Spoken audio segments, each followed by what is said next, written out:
तो दोस्तों स्वागत है आप लोगों का एक बार फिर से हाशमी डेयरी फार्म के इस यूट्यूब चैनल में। सबसे पहले तो अपने फार्म का अपडेट दे दूं। ये सारी गाय बाहर बंधी हुई हैं। आज धुंध बहुत ज़्यादा है, ठंडी भी और दिनों के अगर कंपैरिजन में देखें तो आज ठंडी भी बहुत ज़्यादा है। बाहर इसलिए बांधी गई गाय कि अभी निकाला गया है, तकरीबन आधा घंटा हो गया। वजह यह है कि ये फार्म जो है पूरा गीला हो गया है और पूरी रात गाय इसमें बंधी हुई थी, जिसकी वजह से इसके अंदर कचरा हो गया है। तो अभी इसका सफाई चल रहा है और अपनी गाय इधर उधर बंधी हुई है। एक जगह गाय को हम लोग नहीं बांधते हैं, जिसकी वजह यह है कि एक जगह गाय बांधने से गाय चिड़चिड़ी हो जाती है।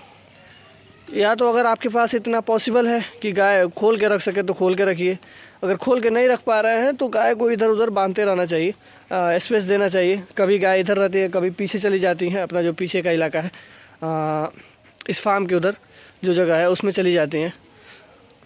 और ये अपने फार्म की गोल्ड है। ऐसा नहीं है कि मेरे फार्म पे है बछड़िया तो ये गोल्ड है, किसी भी फार्म की जो बछड़िया होती है उस फार्म के लिए गोल्ड होती है वो। जिसकी वजह यह है कि आपका असल जो प्रॉफिट है वो ये है, यही आपका मेन प्रॉफिट है। तो ये अपने फार्म की गोल्ड है, काफ़ी अच्छी ग्रोथ में है ये। पिछली वीडियो में भी मैंने दिखाया हुआ था। और वो अपनी बछड़ी जो है 2 प्रेग्नेंट जो है वो उधर बंधी हुई है। तो आज हम लोग बात करेंगे सुधा डेयरी के बारे में कि सुधा डेयरी आखिर इतने दिनों से काम कर रहा है लेकिन अभी तक 6-7 ज़िलों में ही क्यों इसकी सर्विस हो पाई है। वजह क्या है, क्यों बिहार के फार्मर जो है वो सुधा डेयरी को दूध देना नहीं चाहते। जिसके भी ज़बान से सुनिएगा तो वो सुधा डेयरी का मतलब जो भी दूध दे चुका है या दे रहा है उतना तारीफ़ नहीं करता है सुधा डेयरी का। आखिर वजह क्या है, तो उसी पे आज हम लोग चर्चा करेंगे। ऑर्डर काफ़ी अच्छा बना रही है ये हमारी बछड़ी। 6 महीने की इसका तकरीबन पूरा होने वाला है या हो चुका है, डेट देखना पड़ेगा। तो अब हम लोग आते हैं अपने मेन टॉपिक के ऊपर कि सुधा डेयरी से आखिर बिहार के फार्मर इतने नाखुश क्यों रहते हैं, क्यों सुधा डेयरी को दूध देना नहीं चाहते। तो देखिए, सबसे पहला रीज़न तो पेमेंट का है। सुधा डेयरी का जो पेमेंट का सिस्टम है वो बड़ा गड़बड़ है। जो मेरा 1 साल का अनुभव है जब से मैं दूध दे रहा हूँ सुधा डेयरी को, तो उनका जो कमिटमेंट होता है कि 5 तारीख को आपका पेमेंट आएगा, एक 15 तारीख को आएगा और एक 25 तारीख को आएगा। महीने में 3 बार पेमेंट आता है। लेकिन 1 साल में कभी ऐसा हो नहीं पाया। 1 साल से मैं सुधा डेयरी को दूध दे रहा हूँ। तो ये एक बड़ा रीज़न मुझे लगता है कि समय पे पैसा ना देना। एक तो रेट भी कम है, लेकिन जिसके पास दूध ज़्यादा है, खपत नहीं है, वो क्या करेगा, डेयरी को दूध देता है। हालांकि मैंने भी हर वीडियो में बताया हुआ है कि जितना दूध आपका बाहर सेल हो जाए वो सेल कीजिए। और भी जो फार्मर हैं, अभी देखेंगे अगर इजू डेयरी को, इजू का बिजनेस आइडिया जो है, उनका जो डेयरी है वो भी अपना बाहर उन्होंने टी स्टॉल खोला हुआ है, उसमें दूध किसी तरह दे रहे हैं। क्योंकि सुधा में उन्होंने बहुत दिन भी दूध दिया लेकिन उससे कुछ मुनाफा नहीं हो पाया, नुकसान में ही आदमी चलता है। तो बाहर आप दूध बेच ले रहे हैं, सबसे बढ़िया है, लेकिन सुधा को जो दूध दे रहे हैं उसको भी सुधा टाइम पे पेमेंट नहीं कर पा रहा है। अब सुधा, जैसे मुझे पता चला कि हर साल उनको नवंबर लास्ट से जनवरी तक ये प्रॉब्लम रहता है कि दूध बहुत ज़्यादा हो जाता है। दूध बहुत ज़्यादा होने का रीज़न ये है कि उस समय मार्केट में दूध खपता नहीं है। जो एक हमारे यहाँ उसको खरवास बोलते हैं, पता नहीं और जगह क्या बोला जाता है। उस सीज़न में शादी ब्याह रुक जाता है तो दूध उतना खपता नहीं है, तो सारे लोग सुधा को दूध देते हैं। तो उस समय सुधा के पास जो कैपेसिटी है उससे एबव दूध हो जाता है। तो हर साल जब सुधा को पता है कि इस तरह होता है तो उसको पहले से मैनेजमेंट करके रखना चाहिए। लेकिन सुधा क्या करता है, दूध ले लेता है और पेमेंट रोक देता है।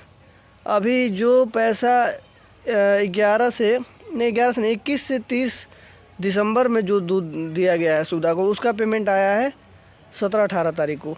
दूसरा पेमेंट का जब टाइम हो गया तो वो यानी 2 पेमेंट का समय हो गया। सुधा के कमिटमेंट के मुताबिक 2 पेमेंट मिल जाना चाहिए। अभी एक तो 21 से 30 वाला पेमेंट मिल जाना चाहिए 5 तारीख को, और 1 से 10 वाला मिल जाना चाहिए था 15 तारीख को। लेकिन 21 से 30 वाला आया है ये 17 तारीख को पेमेंट। तो सुधा बहुत ज़्यादा इसमें डिले कर रहा है पैसे देने में। अगर सुधा को पता है कि हर साल ये प्रॉब्लम होता है, उसको पहले से मैनेज करके रखना चाहिए। देखिए, आप बड़े लोग हैं, अगर आपका पैसा, आप किसान का पैसा रोक लीजिएगा तो उसका कमर टूट जाएगा ना। जो पूरा कोई अगर किसान है पूरा डेयरी पे ही निर्भर है, आप उसका 1-1 महीना पैसा रोक लीजिएगा तो वो दाना कैसे मैनेज कर पाएगा, कैसे दाना खरीदेगा, या उसका जो भी खर्चा है उसको कैसे मैनेज कर पाएगा। तो यहाँ पे उस सुधा को सोचना चाहिए कि पेमेंट समय पे करे। अगर मैं अपना जोड़ लूँ तो गाड़ी का पैसा अभी जो मिलना चाहिए था 1-1.5 महीने से नहीं मिला। मेरा एक पेमेंट रुका हुआ है दूध का, अभी ये दूसरा भी पूरा होने वाला है।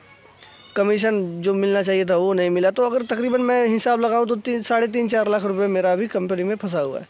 तो एक एक फार्मर का आप इतना इतना पैसा रखेंगे तो कैसे हो पाएगा।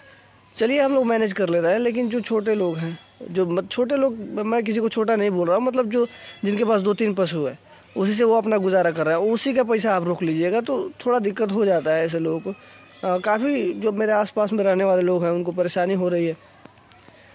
तो अगर सुधा से फिर मैंने जो यहाँ के ज़िला प्रभारी हैं उनसे बात किया, तो उनका कहना ये था कि जो सीज़न वो आता है नवंबर से जनवरी के बीच में, तो वो कह रहे थे कि दूध सेल नहीं हो पा रहा है, तो दूध काफ़ी स्टॉक हो गया, सेल नहीं हो पा रहा है, इसकी वजह से पेमेंट में डिले हो रहा है। तो देखिए, दूध सेल नहीं होने का भी जो मेन कारण है, जो दोषी है, वो सुधा का मैनेजमेंट सिस्टम ही है, जो इनका सेलिंग डिपार्टमेंट है। मैं इंडिया में भी रह रहा हूँ, अभी बिहार में, मैं सऊदी अरब में रहा हूँ, कुवैत में रहा हूँ। वहाँ का जो सिस्टम मैंने देखा हुआ है, मैं ये नहीं बोल रहा हूँ कि एक दिन में आप इसको कुवैत सऊदी बना दीजिए, लेकिन अब चेंज तो हो सकते हैं। वहाँ अगर किसी कंपनी का प्रोडक्ट चाहिए, किसी कंपनी का दूध आपको चाहिए, तो जो दुकानदार होता है एक कॉल करता है, या उसकी गाड़ी आ रही है, उससे एक बार बोलेगा कि मुझे आपकी जो कंपनी है, वहाँ पे जो दूध बेचने वाली कंपनी है, अलमराई है, नादिक है, सऊदी हलीब है, तो इन लोगों से वो एक बार बोलेगा कि मुझे चाहिए। सुबह में बोला, शाम तक उसका फ्रिज, उसका पूरा मटेरियल आके उसके वर्कर आएंगे, वो अपना फ्रिज लगा देंगे आपके दुकान में, और अपना पूरा दूध का डब्बा वब्बा उसमें लगा के, आपको कुछ नहीं करना है, दुकानदार को छूना भी नहीं है, पूरा अपना सेटअप करके चले जाएंगे, और डेली आएंगे सेटअप करने के लिए। जो भी उनका फिर मैनेज पेपर वर्क रहेगा वो बाद में होगा, पहले आपने कहा फ्रिज व्रिज ला के वो लगा देगा। और बिहार में क्या है, या मैं अपना अनुभव बता रहा हूँ, अगर आपको सुधा का दूध लेना है बेचने के लिए, अगर आप दुकानदार है या कोई भी उसका प्रोडक्ट आपको बेचना आप चाहते हैं, तो सबसे पहला उसका क्या है कि फॉर्म भरिए, फॉर्म भर के फिर उनको दीजिए, तो वो लटक जाएगा 15-20 दिन, फिर आप फ़ोन कीजिएगा तो उनको फ़ोन कीजिए, तो यहाँ पैरवी लगाइए, वहाँ सोर्स लगाइए। सुधा को अगर आप डेयरी रखे हुए, अगर आप दूध देना चाहते हैं तो भी फॉर्म भरिए, अगर आप उसका दूध लेके आप बेचना चाहते हैं तो भी फॉर्म भरिए। मतलब ये क्या नौटंकी है। अरे भाई, जो भी दूध बेचना तुम्हारा चाहता है, पहले उसको कैश में दूध दे दो। चलो उधार तो कभी देता नहीं है सुधा, तो कैश में पहले दूध दे दो उसको, उसके बाद उससे फॉर्म भराते रहना, वो अपना बेचते रहेगा। अगर कोई दुकानदार है, उसने आज दूध लेना चाहा, आपने उससे फॉर्म भरवा दिया, 1-1.5 महीने 2 महीने आपने डिले कर दिया इस फॉर्म का जो अपना पूरा करने में। 2 महीने में अगर रोज़ 1 लीटर भी दूध बेचता तो भी 60 लीटर दूध तुम्हारा बेच देता। तो सुधा का दूध नहीं बिकने का भी मेन रीज़न सुधा खुद ही है। मैंने एक कंपनी है, नाम भी ले लेता हूँ, मदर डेयरी। मैं गया यहाँ से, तो अपने यहाँ मेरे इलाके में तो मदर डेयरी नहीं है, तो मैं गया, मैं एक बार बस बोला उसको कि मुझे मदर डेयरी का प्रोडक्ट चाहिए बेचने के लिए।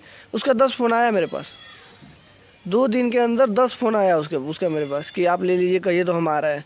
तो इस तरह से आप एक्टिव रहेंगे तब तो आपका माल बिकेगा ना।